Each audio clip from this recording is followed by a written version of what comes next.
Саламатсыздар ма, құрметті оқушылар, оқырмандар. Есімім Дылмұрат, математика пәнінің мұғалімі боламын. Бүгінгі есебіміз математикалық олимпиадасы 2022-2023 оқу жылында келген.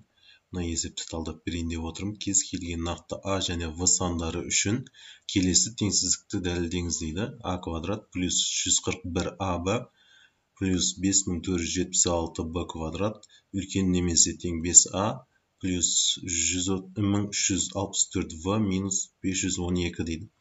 Енді бұл теңсіздікті дәлелдеуде мен мынандай әдісті пайдаланайын.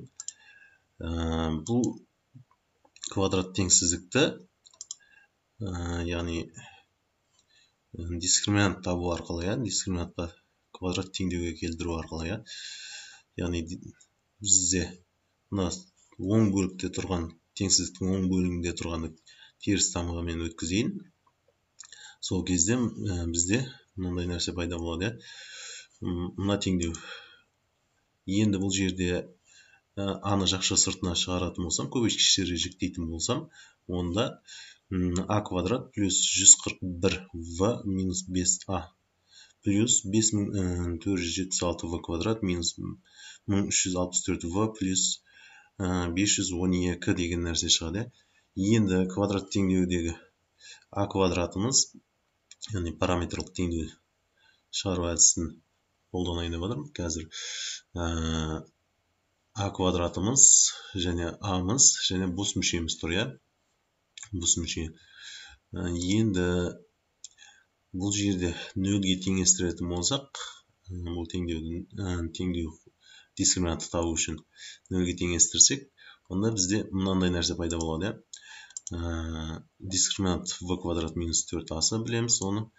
Енді дискриминантты табу үшін В-ның орнында коэффициентіміз бізде 141В минус 5 квадрат минус 4, А-ның орнына 1 жазбадым. Бәрі бір көбейткенде сол нәрсе шығады. С-ның орнында 5476В квадрат минус 1364В плюс 512 жаздық. Енді мына санды квадраттайтын болсақ, онда 19881В квадрат минус 1410В плюс 25, 5-тің квадраты. Сосын мына жақшаны ашайық. Жақшаны ашқан кезде 21904В квадрат плюс 5456В и минус 2048 шықтыр. Енді бұл жерде біз ұқсас мүшелер бар, ықшамдауға келетін 19881 мен 21904В квадратта ықшамдап жібереміз. Мысалы, сосын 1410Б мен 5456Б-ны ықшамдаймыз. И сосын 25 пен минус 2048-ді ықшамдаған кезімізде осы нәрсе шығады. Минус 2023В квадрат, мына екі ықшамдалғанда. Сосын минус 4046В минус 2023. Енді бұл жерде байқасақ, 2023-ті жақша сыртына шығару, минус 2023-ті жақша сыртына шығаруға болады. Минус 2023-ті жақша сыртына шығаратын болсам, көбейткіштерге жіктесем, яғни осын өрнек пайда болды. Бұл өрнекті енді бұлай шамалы түрлендірейін. Яғни ол В минус 1-дің квадраты. Енді бұл жерде дискриминант мәселесі. Дискриминант нөлден кіші болатын болса, не болады? Дискриминант нөлден кіші болатын болса, мына жерін көруге болады. Дискриминантымыз квадраттан еш уақыт теріс сан шықпайды. Соның үшін дискриминантымыз не нөлден кіші, не нөлге тең. Сол нөлден кіші болса қалай болады? Нөлге тең болатын болса қалай болады? Екі жағдайды қарастырып берейін деп отырмын.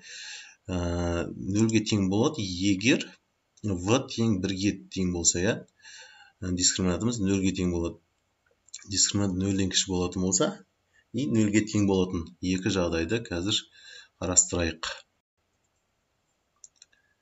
Енді дискриминант нөлге тең болатын жағдайды қарастырайық. Дискриминантымыз қарапайым бір тапсырмамен сіздерге түсінікті болу үшін қарапайым бір теңсіздікті ала салайын. Соны түсіндіріп беріп кете салайын. X квадрат плюс 10x плюс 26 нөлден үлкен. Енді қарапайым теңсіздікті алдым. Дискриминантты есептейін. Мысалы, бұл теңсіздікті түрлендіретін болсақ, мысалы 25 дегеніміз мынау 25 дегеніміз 5-тің квадраты, яғни қысқа көбейту формуласын пайдалансақ, x плюс 5-тің квадраты болып тұр, плюс 1. Яғни бұл теңсіздік орынды, әр уақыт нөлден үлкен болады. Яғни дискриминантты есептеген кезде, мысалы, 10-ның квадраты 100 минус 4 көбейту 46, дискриминант теріс шығады, ұбт есептерінде де бұл нәрсені қарастырылады. Мысалы, дискриминант теріс болса, ол кезде а деген x квадраттың алдында а деген коэффициентке қараймыз. Яғни, мына функцияны қарастырайық. Мысалы, функцияның графигі, кәдімгі осы функцияның графигі. Бұл жерде а деген коэффициентіміз нөлден үлкен болатын болса, функциямыз жоғарыға қарай кетеді. Және ол теріс мән қабылдамайды, тек оң мәнді қабылдайды, оң мәнді қабылдайды. Нөлден үлкен мән қабылдайды әр уақытта. Дискриминант теріс. А деген коэффициентіміз нөлден үлкен. А, x квадраттың алдында а деген коэффициент нөлден үлкен болса, және дискриминантымыз теріс болатын болса, функцияның графигі осылай түрде болады. Әр уақыт оң мәнді қабылдайды. Сол нәрсені түсініп алайық. Біздің олимпиада есебімізде де дәл сол сияқты. А квадраттың алдында коэффициент оң бізде. Оң болғаннан кейін бұл есепте а коэффициенті оң болғаннан кейін әр уақыт ол нөлден үлкен мәнді қабылдайды. Нөлге тең мәнді қабылдайды, егер